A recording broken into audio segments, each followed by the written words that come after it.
So my part is about Shamima Begum.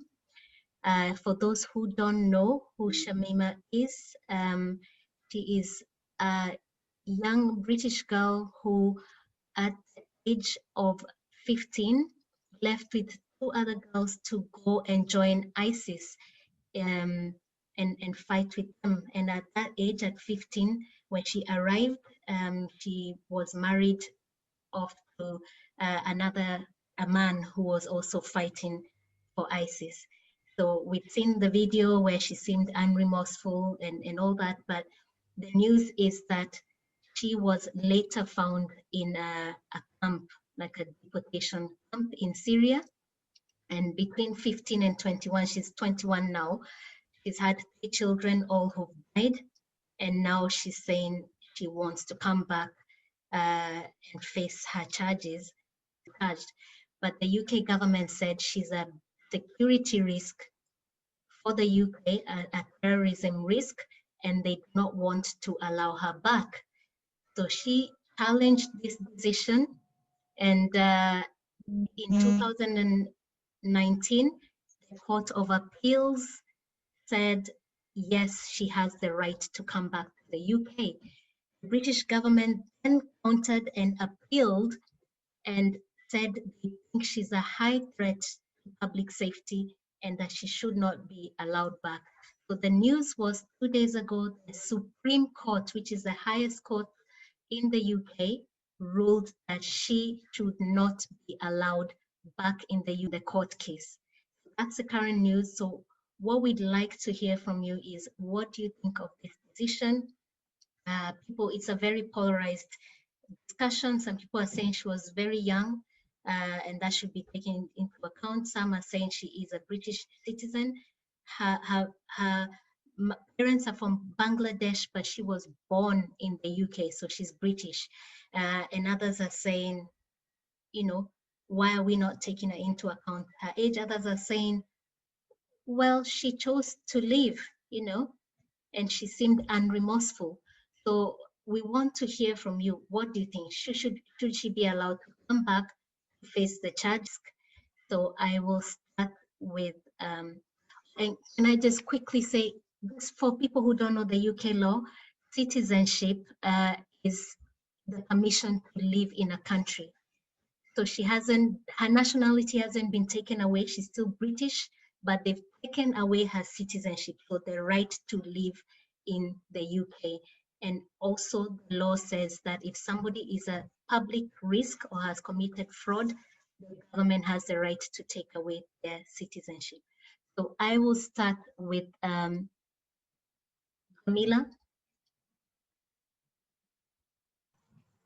Yeah, I remember we discussed this before, and my thoughts on it were, I think they still are. She left, and then the fact that she's coming back she wants to face trial here just shows that she'd rather take the easy way out and take the trial she would get in the UK, which would definitely be way more safer and easier than if she was to be captured back where she went. I just think it's the easy way out after she made the decision to go. And yeah, she was 15, but when she came back, she wasn't remorseful. And I'm pretty sure, how old was she when she came back? Well, she hasn't been back, but when she was... They interviewed her about being like, does she feel anything? Wasn't she like 18 or something? Yeah, I'm not sure. So if anyone wants to give that information, but she was a bit older, and people are saying that she seemed remorseless in that interview. Yeah. So that's how I felt when I saw that video of her. I was like, okay, she's not even trying to say that she's sorry. And I've also seen like posts, people are saying that the government tried so hard to keep her out of the country, and they didn't do the most when it came to COVID-19.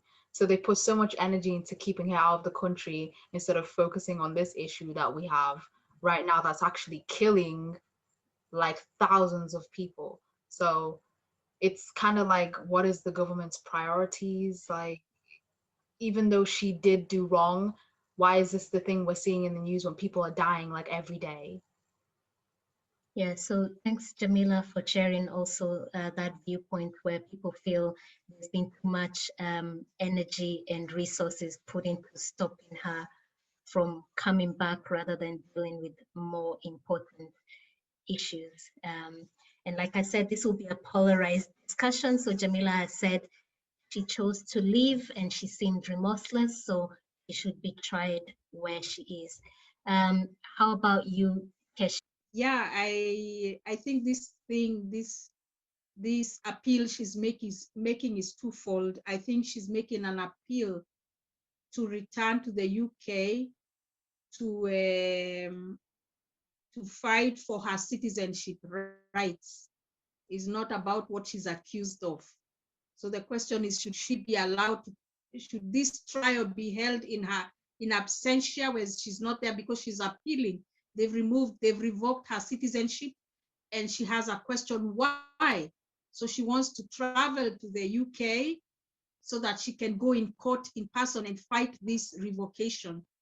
So my opinion is that I don't think it's necessary for her to be there for the court to decide if she should have British citizenship or not. They can decide in absentia, because what more can she say in court to sway the opinion? She can be deposed, she can give a witness on camera, and they decide if they are going to reinstate her citizenship.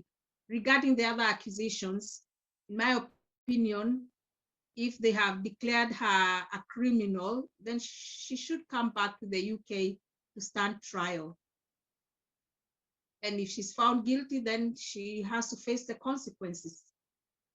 So I think it's complicated that way. But my opinion is that she can fight for her citizenship while being in that camp. She necessarily doesn't have to be in the UK if she's deemed um, dangerous for the security of the public. Thank you, Keshi, and for also just making the point that the charges she wants to, or what she wants to fight, not the charges, is the revocation of her citizenship. So does she need to be in the UK to do that? So that clarifies things better. So Keshi has said she actually doesn't need to be in the UK to fight to keep her citizenship. She can do it from where she is. And you followed on by saying that if she is going to be tried for her crimes, then you think she should be tried in the UK. She should come and face her charges here, which the UK government is saying she doesn't need to. And I'll just update you and say that the Bangladeshi government is saying they're not responsible for her either, because the UK said, well, she has Bangladeshi citizenship by birth because of her parents, and they're saying, oh no, she's not our responsibility. So that's just some additional information. So who else wants to give their opinion? Shamsa has her hand up, and then now we can hear you after. Okay. Thank you, Ciiku. So my point of view on Shamima Begum is that Supreme Court refused to allow her to come back. Sorry, refused to allow her to come back in the UK. But in my opinion, the UK must allow Shamima Begum for a fair trial and allow the justice system to work. A fair trial would also uphold her human rights because she is still fighting for her return in the UK. According to news, she is going to European courts and human rights courts after the Supreme Court judgment. So I think if UK judicial system thinks, and they can put her in the jail for indefinitely. So nobody should condemn unheard. So at least they should give her a good chance to a fair trial. For in my opinion, maybe someone can differ from my opinion, but in my opinion, it because she is not Bangladeshi by birth. She is the citizen of UK. So if she is still carrying uh, citizenship of UK, so UK, judicial system give her a good, trial, a fair trial. And if the things they are not satisfied, they can, send her back to the Bangladesh or wherever. Thank you. Yeah, Are you done, Shamsa? Sorry. yeah, I'm done. Yeah. Thanks for sharing your opinion. You feel that, you know, she should come to be tried here, to face her charges here in the UK, and if she is a high risk, then she can be left in jail for, as long as they feel she's a security risk. So, and that's your opinion, that if she just is left in Syria without facing her charges, and UK actually has a responsibility also towards her, and I know they've taken away that responsibility by saying she's not a citizen, which I agree with Shamsa. It's an easy way out for them to just not deal with the issue rather than letting her come here to face her charges. Am I correct in what I've summarized, Shamsa? Yeah, I'm agree because UK is a big country. It's a very strong judicial system here. If you say rule of law, they believe in that. If they believe in rule of law, then they should implement that law, and they should, uh, take responsibility and give her a good, because they always speak about human rights and everything. If someone, they should, bring her or put her in a, rehabilitation and everything. If she wants, they should at least listen her, and then they should decide, because you can't decide for a person if you will not listen, and it's against the law. Again, I will say, you can't penalize a person unheard. You should listen her, you should give her a good chance to a fair trial. Okay, thank you, Shamsa. Um, Again, we're back to double standards. What you've just said is the UK upholds itself as a strong legal system that has been around for hundreds of years. And we do speak a lot about human rights and interfere a lot with other people's issues in terms of human rights. So you believe that the UK should lead by example, let her come and get her trial here and decide after hearing her whether she should, what to do next. Okay, we've got 5 minutes left. So Kenna, let's hear your point, and then Shiro and Keshi if there's time. I agree with Mill. I don't necessarily think that she should be allowed to come back because essentially she's fighting for her UK citizenship, but she knows the consequences of what would happen when she originally left in the first place. Even if she was young, like she still knew what would happen and all these like consequences that would happen to like her leaving to go join ISIS. So I don't necessarily think that she should be like allowed back to fight for her citizenship when she was the one who left in the first place. Okay, thank you, Kenna. It's interesting to hear from the younger people. I'm just curious because you're all sort of around her age, and do you feel that at 15, that you could make an informed decision to do something? Yes, Keshi. Imani, let's hear your point quickly, but thank you, Kenna, for sharing your opinion. Yeah, she did know what she was doing. 15 is an age where, for example, when they're allowed to have sex at 15. 15 is where you know right from wrong. Many people know that at 15. It's not that long ago I was 15. So, and as Kenna said, she left the country. So she knows everything of what she was doing and the consequences. Now she just wants to get back, hoping to maybe enjoy some privileges. And we were the same age, because if she's 21 now, that means that me and Imani were 15 the same time she was 15, and I would never have thought of making that decision without knowing consequences. Okay, thank you. We'll go to Shiro, please. Thank you, Jamila and Imani. You're mute. Yeah, I agree with you, Shiko. It's nice to hear it from the young ones, the young ones who are around her age. And she was 15 years when she left, but she's not 15 anymore. She's 21. And the videos that we've watched of her are not of when she was 15. And she's completely remorseless, like someone with no conscience. She feels nothing about people who have been killed by terrorists or those who have been beheaded or the victims of that Manchester terrorist attack. I think, in my opinion, she shouldn't be allowed back so that it can act as a deterrent and to other young people. Because even here in Kenya, we have young people from Europe joining Al-Shabaab to come and fight in Kenya, but they know that they can always run back to their countries when things go bad. I think they need to learn that actions have consequences. And then I had another question, maybe someone else might could answer. Isn't she married like to a Dutch guy? Yeah, she was a married Dutch man?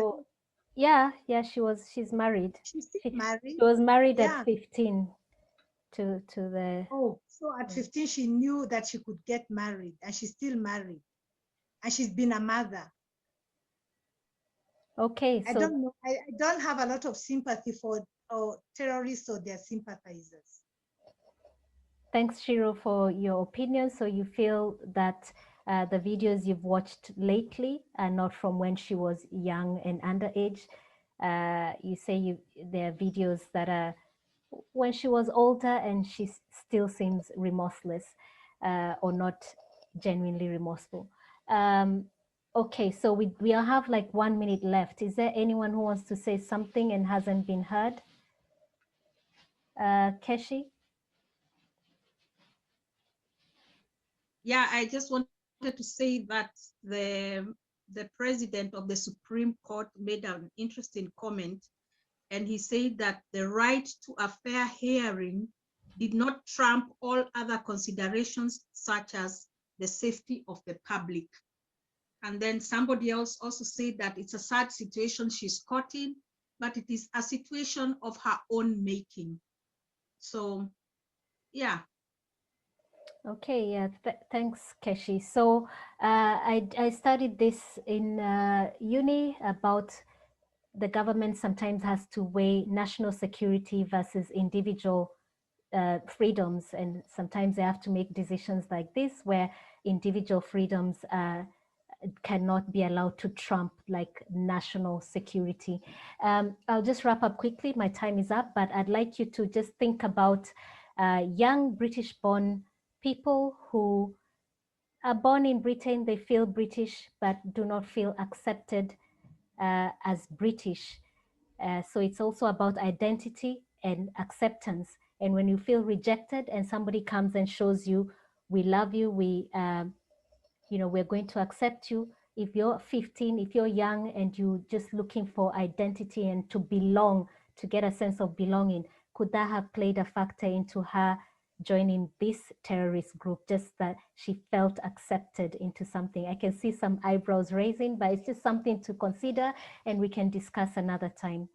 So thank you very much for your opinions. I'm now going to pass you over to Maggie. Thank you for joining us today. We hope that you found that discussion interesting and informative. Catch up with us as we continue with the rest of the topics. But for now, please do like, share, and subscribe to our channel.